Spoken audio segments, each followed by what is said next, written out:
Hello, bienvenue dans cette vidéo, les tops et flops du mois de mai 2023. Alors on commence par Jérusalem. Jérusalem, un Eurogame. J'ai beaucoup aimé ce jeu, même si ce jeu n'est pas pour moi.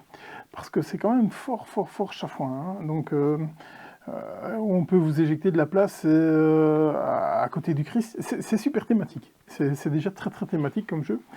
Vous allez devoir essayer de vous placer le plus près de la scène, en fait, pour marquer le plus de points de victoire à la fin. Alors, très intéressant comme mécanique avec ces cartes avec les doubles symboles et tout ça, c'est très intéressant, mais c'est quand même un peu chafouin quand même, parce qu'on peut vous prendre, vous éjecter, vous mettre derrière et tout. Là aussi, je pense que c'est un peu thématique. Donc j'ai pas mal aimé Jérusalem, sans qu'il intègre ma ludothèque, parce que peut-être l'interaction un peu trop frontale pour moi. Si on me propose une partie, est-ce que j'y retourne? Je pense, oui, avec plaisir, même si la partie qu'on a fait était plutôt une partie bisounours. C'est peut-être pour ça qu'il est quand même dans les tops plutôt que dans les flops. Donc voilà, j'ignore à ce jour s'il y a une VF qui doit arriver. Donc on est chez Devir Games, il me semble, hein, donc je ne sais pas s'il y a une VF qui va arriver. Deuxième jeu que j'ai pas mal aimé, c'est pas spécialement une nouveauté. C'est une gamme que j'ai rentrée il y a quand même quelques semaines de ça. C'est des jeux à deux, en bois, et c'est la gamme, c'est chez Gerhardt, c'est Gerhardt Spiel. Et le jeu qu'on a essayé, c'est Fendo. Il est plutôt bien, hein, donc dans cette gamme, même si c'est pas celui que je préfère, dans cette gamme, il y a l'Agnacair, que j'aime vraiment beaucoup. Il y a surtout l'excellent Urbino, qui est vraiment exceptionnel, ce jeu. Et donc Fendo, c'est vraiment bien aussi, hein, c'est un jeu de blocage, hein, de déplacement, et tout ça, il va falloir essayer de se créer les plus grandes zones possibles. Donc j'ai beaucoup aimé ce jeu, qui est déjà d'une grande qualité. Hein. Ça, d'office, les Gerhardtspiel, c'est quelque chose d'une grande qualité, avec du bois massif et tout. Donc si vous ne connaissez pas, je vous invite vraiment à essayer de découvrir cette gamme, si vous aimez les jeux abstraits de joueurs, oui. Donc c'est vraiment une super gamme. Donc Fendo, c'est pas une nouveauté, mais voilà, depuis que j'ai rentré la gamme, j'ai pas spécialement eu le temps de tous les jouer, donc Fendo, c'est fait, et c'est super bien. Franchement, j'ai adoré. Un autre jeu qui était sur Kickstarter, c'est Solar 175, que j'ai pu tester. Donc c'est un Legacy. On l'a testé en campagne 4, donc c'est le 4e niveau de la campagne, parce que de toute façon, on n'aura pas le temps de tout faire. Donc on a commencé par là pour quand même avoir un peu de matière sur le jeu, et ne pas se retrouver avec juste 5-6 cartes qu'on va pouvoir aller se développer. Donc c'est un jeu quand même assez interactif, parce qu'il y a pas mal de changements de majorité. Donc c'est de la majorité du contrôle de territoire. Donc évidemment, on va essayer de reprendre les territoires à tout le monde.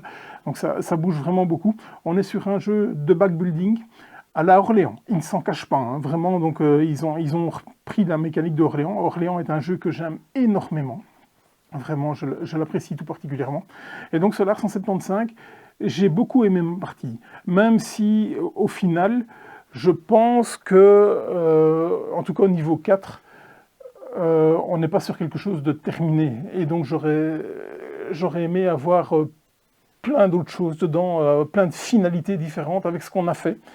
On a joué à peu près 2 heures, je pense, à 3. Et voilà, il y a vraiment plein de bonnes choses dans ce jeu. Je ne sais pas si j'aurai l'occasion de poursuivre la campagne ou de la voir plus loin pour voir le jeu terminé, par exemple, parce qu'on est quand même sur un Legacy.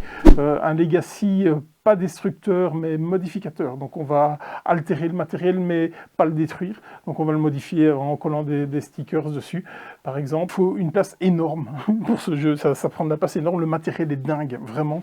Bon, là-dessus, on est sur un Kickstarter. Quand vous mettez le prix, normalement, vous vous attendez à ce genre de choses. Très curieux de voir la suite, même si je pense que ça m'étonnerait que je puisse faire le reste de la campagne. Un côté bien assumé d'Orléans. Et ça, c'est plutôt pas mal. Avant de passer aux 2 jeux que j'ai vraiment adorés, je vais peut-être parler des jeux qui sont peut-être un peu moins bien ce mois-ci que j'ai découvert. C'est pas de nouveauté sur celui-là, c'est Sky Mines. Alors Sky Mines, quand il est arrivé, Sky Mines, c'est la rethématisation de l'excellentissime Mombasa. Je suis Team Mombasa à 2000%, donc j'étais pas spécialement pressé de le jouer, celui-là. Bien, qu'est-ce qu'il a confirmé? Ben, il a confirmé que Skymine, c'est un jeu à 4 joueurs, hein, ça, il n'y a rien à faire. Peut-être 3, même si c'est un peu plus lax, mais certainement pas moins. Ils ont essayé de rééquilibrer certaines choses, mais je n'ai pas vu la différence, hein. Cette fameuse piste des diamantaires et qui est la piste NH3 ou quelque chose comme ça, qui pour moi reste quand même malgré tout fort puissante. Les automas qu'ils ont mis en place sont une bonne chose. Franchement, c'est bien fait, c'est clairement bien fait. Maintenant, à vous de voir si dans un jeu de stratégie avec cette telle profondeur, vous avez envie de gérer des automas. Donc je pense que le mieux, c'est quand même de le jouer à 4 carrément. Ils ont mis un mode solo justement avec ces automas, donc on a joué contre un automate, donc ce qui fait que c'est comme si c'était une partie à 2.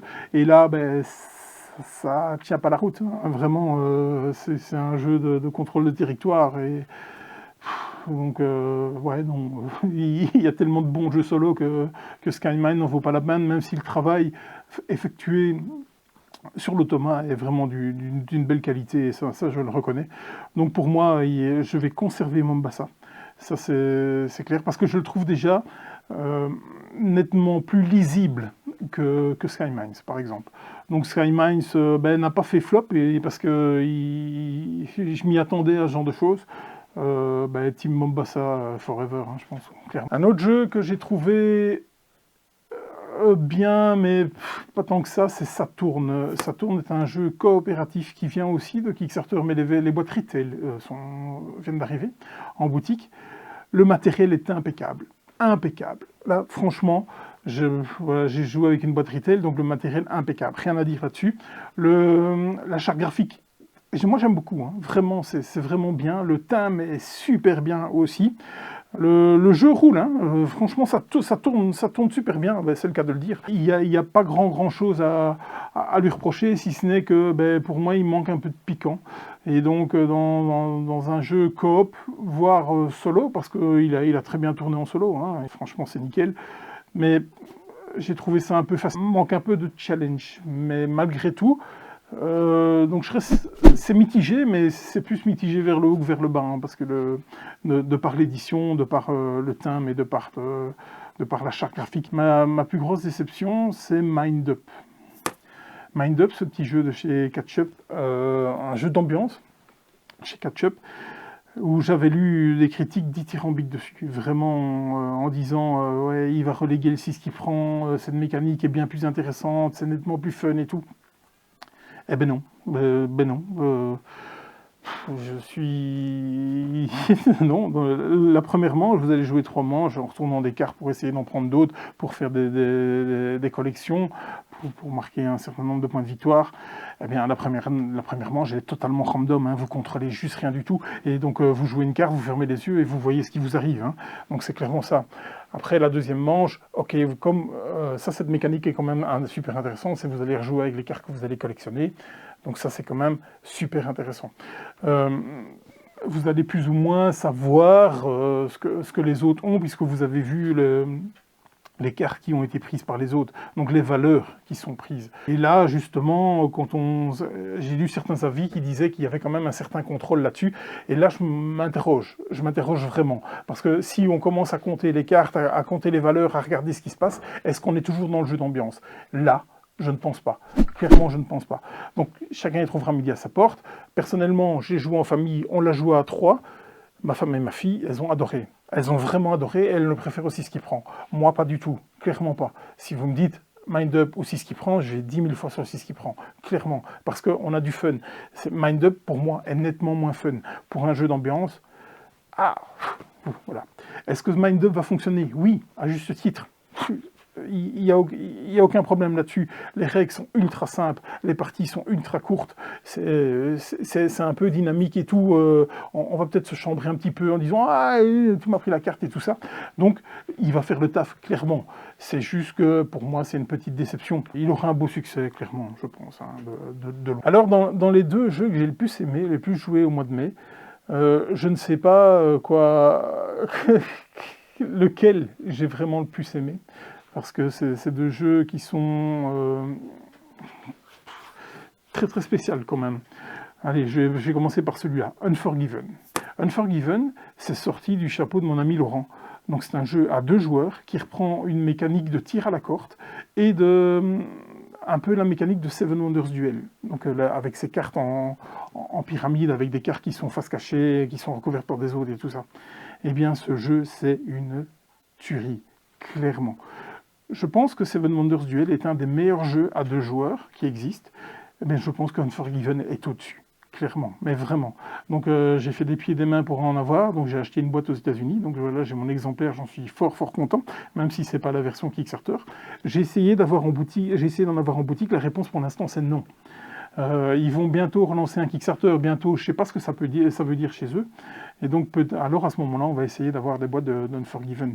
Donc dans ce jeu, vous allez essayer de faire passer, je pense que c'est passer 4 voix de votre côté. Et donc pour faire passer ces voix, vous allez devoir avoir de votre côté des personnages influents. Et donc en jouant certaines cartes avec des icônes, vous allez les faire venir de votre côté, un peu comme Watergate faisait.